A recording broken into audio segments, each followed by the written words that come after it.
Hello, everyone. I'm Christina Arangio. Welcome to the latest episode of The Real Deal, the show where we break down real-life concerns with an authentic conversation about this crazy, messy, beautiful thing we call life. Dr. Julie Morrison is here with me now, as always. She's the founder and director of HPA Live Well in Albany.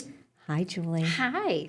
How are you? I'm good. How are you? I'm okay. Good. I know that we just marked Veterans Day. And so Yes. we're going to make that our topic this week. Yes. And there's so much that we can talk about. We always jump back, though, to what we Yep. discussed last week just for a moment. And we made our real challenge related to our topic last week, which is about the political anxiety that so many of us are experiencing, the climate that we're in. I know one of the things you mentioned is, sometimes we worry that perhaps people are sharing too much or, they're turning people off with their opinions, especially online. What was your challenge for everybody with regard to that conversation? Well, I think that the take-home message and then the challenge was just to be respectful, right? Is to make decisions and guide our behavior based on respect for other people, and to see how we were able to do that. And it's interesting because, I think the two of us are actually pretty proud of ourselves that we pretty much decide that we live our lives pretty respectful, right? We kind of talked about that before we started today. Yeah. And I think that choosing a topic like talking about Veterans Day, realizing we're one day post, is a way that we get to show that level of respect, frankly. Oh, absolutely. And I do think we're in a place now with our veterans, a better place, that there does seem to be more respect, more gratitude. You may encounter a vet and see somebody say, thank you so much for your service. We owe them so much, but we obviously need to see more of this. I know we want to get to the gratitude piece, and I think we'll talk more about that. But first, just what it means to be a service member, or you're a veteran coming back from service, and the mental and physical toll. So many of us have family members who have served, but there are still plenty of people who may not experience this and know what it's really like. So speak to us first about that and just the impact it has on someone who serves. Well, I think that one of the things that is remarkable about this group of people is that they make a commitment to our country, but also to everybody here. Yeah. We talked last week about different views. They don't decide whether or not they're going to protect the lives of people who agree with them or not. They choose to protect Americans in general, right? They also engage in relationships, jobs, things like that, where the people in their lives know that they have a duty to this country, that should they be called up, should they be asked to go and serve, that their life that they do all day long will be put on pause, which means all of those people and jobs and things like that are touch points for this person, their lives also change. And so I actually was talking to my father. So my father was in the air, and he was airborne. I don't really know what that means, Army, but I don't know a lot about it. All I know is randomly he'll say to me, airborne. So there. But we were talking this past weekend because I was telling him we were going to talk about this. Yeah. And he said, remember that it's not just the service person who has committed to their service, but their whole family has. Yes. And how that then dictates their lives. And the military has been able to, he's also a guy who he did ROTC to pay for college. Right. And so his journey started years and years and years ago as a student in order to be able to accomplish his goals. Right, to go and to college, so he was able to use that as well. And so I guess the reason I'm bringing that up is there's so many pieces to recognize that, military service people do not just choose this because, they thought it was cool to be a soldier one day when they were younger, right? It's because of a lot of different reasons. And I think we have to take the time to get to know what their experience has been. Yeah. It's a pathway. It can leadership responsibilities. Yeah.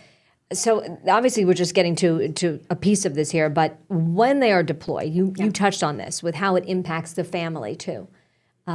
Because it's really the entire family that sacrifices. Yeah. And I think so often of the kids who are in school and they're suddenly without a parent, and how about the parent becomes a single parent, if you have children and you have a loved one who's serving.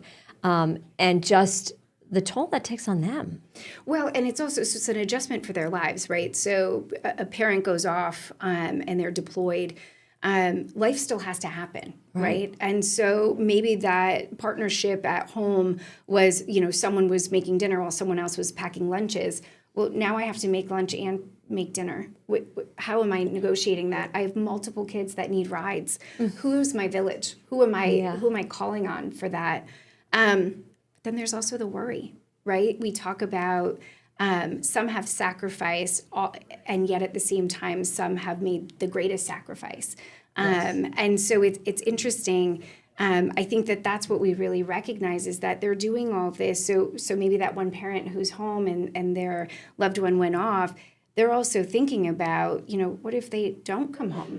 The anxiety of that. And, certainly for a spouse, but even in a child. In a sibling, in a parent who has sent an adult child off. Sort of that dialectic of being so proud and so worried, and trying to understand. There's a commercial that's out for the armed forces of, these kids having conversations with their parents. Have you seen those where they almost show them talking to the parent, but almost imagining being that service person? And it's so interesting as the whole commercial is about them trying to share with their parent what they want to do, how they want to contribute. And I think that it's just something we want to slow down a minute and just think it's not just about a parade, which I was lucky enough to go to. My son goes to CBA, and so they marched. They did a great job. But I think that it's not just about that. It's also about all of those aspects and slowing down for a minute and really respecting the decision that someone made to go out and protect us. I wonder, for whether it's a spouse or, like you said, a sibling or a child, is there a sense of almost compartmentalizing and saying, I can't think too much about this because then it's hard for me to go with the day-to-day?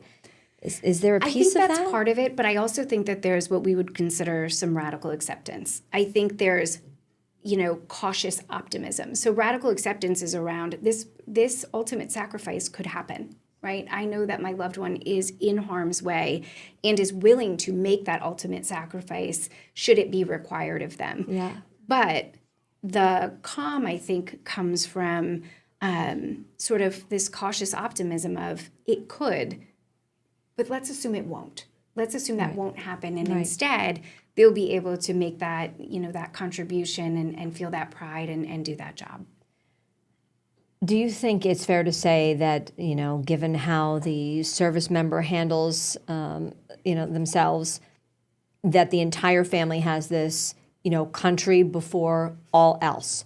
Or is it realistic to think that as much as they know they're doing it for country, that there's a little piece of them that's like, well, what about us? What about me? How could right? they That's not? human. And that is not disrespectful. To fear that, to worry. We've talked about this a lot of times. All we do is worry about our kids, worry about our family, worried about, whatever. Yeah. And I think that there is that worry. You can have both, and I think that that's what a lot of military families go through is you can have both. You can have pride and you can, agree with the sacrifice and support and country before all, and at the same time, be afraid. Right. And be concerned. And I think that the benefit outweighs just that concern, right? And I think that is just, it's one of the reasons we need to honor our veterans is because despite that possibility, they still show up. Yes. And it's incredible. Oh my gosh. And then, often the spouse or the leader of the household, when that service member is gone, they have to put up that, that brave face too, right? For the rest of the family. And a lot of times there must be so much anxiety hidden there for them. Absolutely. Yeah. And I think it's interesting, we sit there and many of us don't have family that is serving, right? But that means that there's a lot of families that have someone who is. And so our job may not be to serve and to not have a direct family member who's serving, but maybe our job is to be somebody who offers that support to those families. Yeah.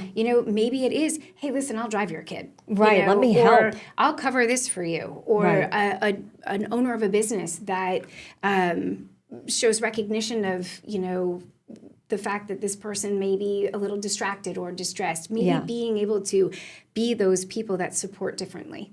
So that you don't feel alone, like Yeah. that you're not the only one going through it. But when Yeah. other people acknowledge the sacrifice, it helps. Absolutely. We're going to talk much more about this because, we are military heroes, everything. And I know that one of the tough things is there's relief when they come back for everyone, but also it's a whole new world Sure. for our military members when they come back. So in just a moment, when we come back to The Real Deal, we'll talk about some of the challenges of returning to civilian life. So stay with us, back in a moment.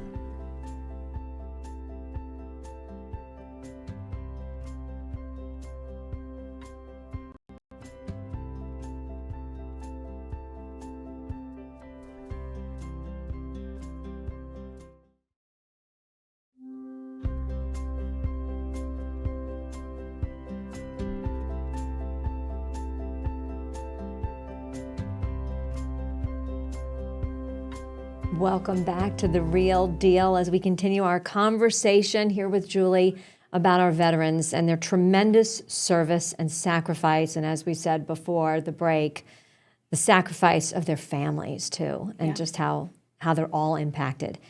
And when hopefully all goes well and they've served their country, they're able to come home. Of course, there's such relief and joy, but what a change, almost a culture shock back into society. So let's talk a little bit about that first, as far as the veteran is concerned, because there can be haunting, challenging memories here. Absolutely, absolutely. And we all know that there's a huge concern about post-traumatic stress disorder and just generalized anxiety, depression, substance use, all coping with what they were exposed to. Remember, they were exposed to war.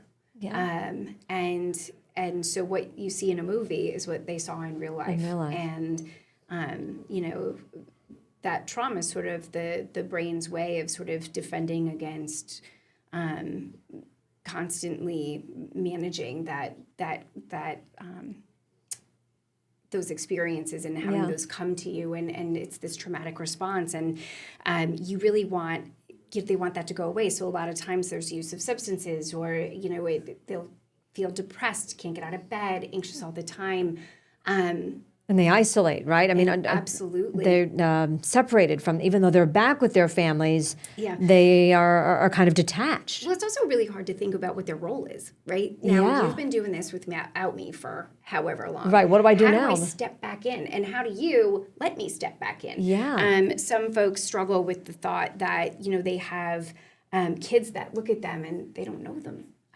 Or, we know, right, with our kids, they go through such developmental changes so quickly. Right? You're gone even 2 years, God forbid, or you're only home briefly in between that time. And then, you go from being a child to being almost an adult or a teenager. Exactly. And so we can talk about, yes, there is diagnostic concerns, right? Depression and PTSD and things like that. But for those folks who come back, they're not going to come back without some sort of discomfort, because they are re-entering a world they left behind for so long.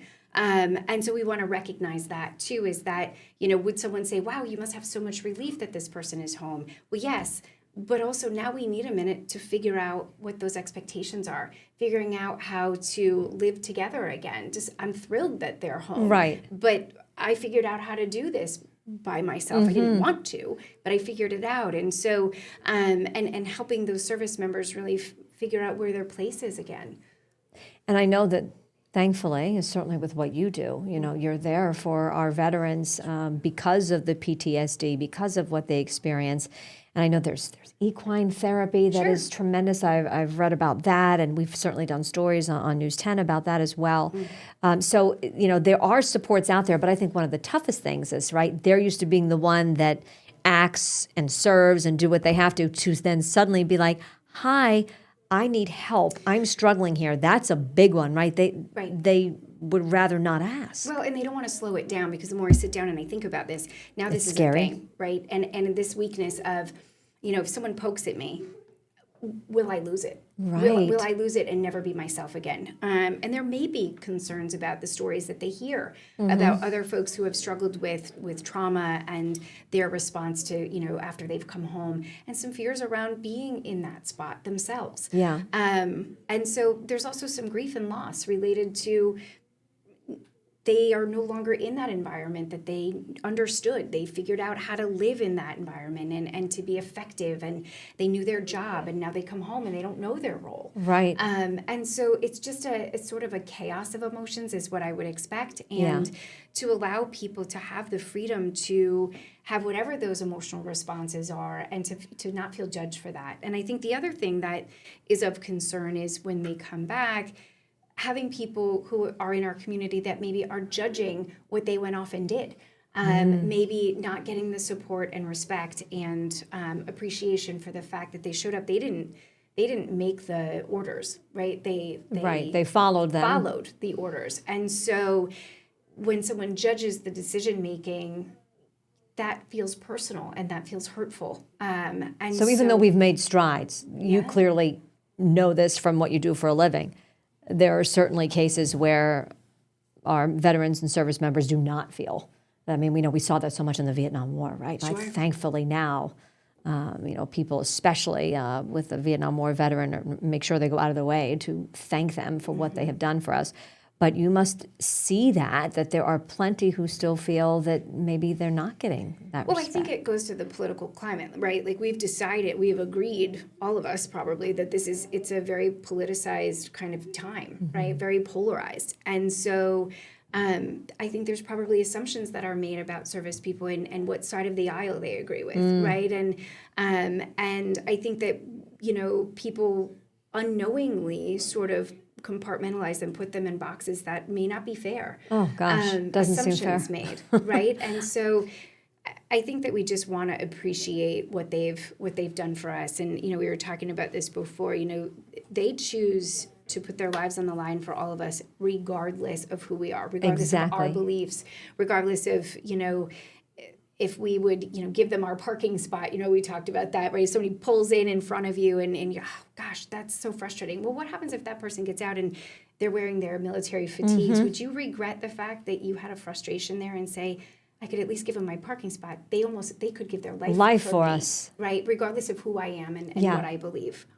So as far as re-entering civilian life, the challenges, we talked about that a little bit, showing gratitude, supporting veterans through education and programs that can connect them, right? Because that's what they need, right? They need to, and we talked about how sometimes it's very difficult for them to ask for help. Yes. But really, they probably need the help so that they can, what's their future career? What happens next? Sure. So how can they handle that? Well, I think that there is programming. I think that, we're lucky here in Albany that we have a strong VA system. But I guess it would also be a call to action to other mental health providers and to familiarize yourself with this culture.